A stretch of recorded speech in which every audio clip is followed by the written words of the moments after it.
भारत की धरती पर हर व्रत के पीछे छिपी होती है एक सीख, एक आस्था और एक मां के प्रेम की कहानी।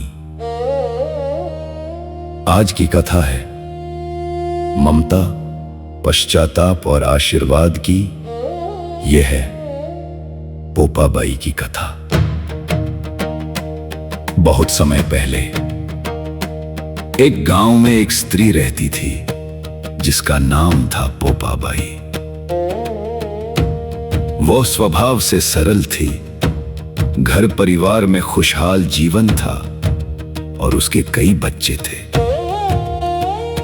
पोपाबाई अपने बच्चों से बहुत प्रेम करती थी, लेकिन एक दिन ऐसी घटना हुई जिसने उसका जीवन बदल दिया।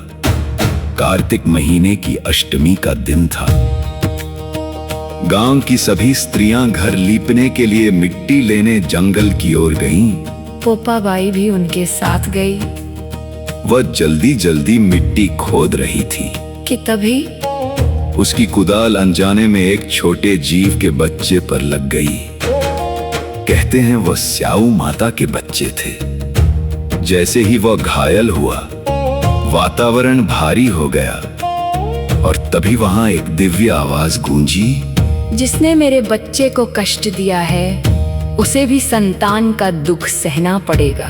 पोपाबाई डर गई।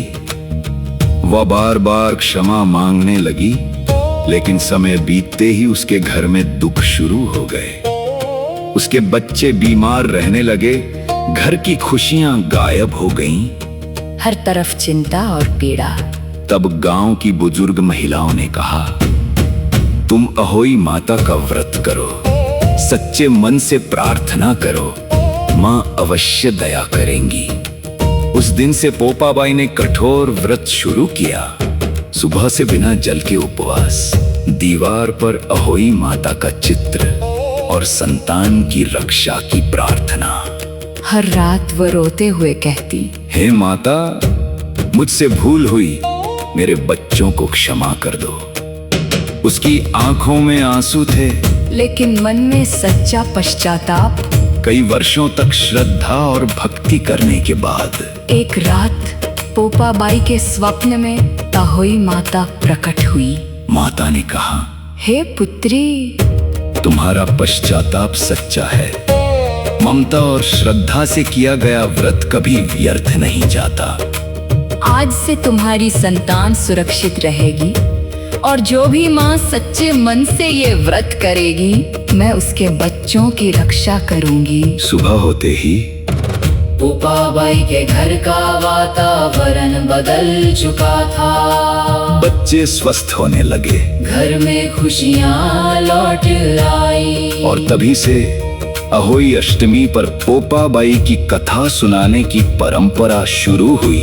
ये कथा केवल व्रत की कहानी नहीं, ये माँ के प्रेम और पश्चाताप की शक्ति है। इस कथा से हमें सीख मिलती है, किसी भी जीव को कष्ट नहीं देना चाहिए। भूल होने पर सच्चे मन से पश्चाताप करना चाहिए। माँ की प्रार्थनाओं में अद्भुत शक्ति होती है। श्रद्धा और संयम से संकट दूर हो सकते हैं। माताएं संतान की लंबी उम्र के लिए व्रत रखती हैं। शाम को तारे देखकर व्रत खोला जाता है। अहोई माता की पूजा की जाती है। बच्चों के सुख और सुरक्षा की कामना की जाती है। जब भी एक माँ अपने बच्चे के लिए प्रार्थना करती है, तो उसकी आवाज सीधे ईश्वर तक पहुँचती है।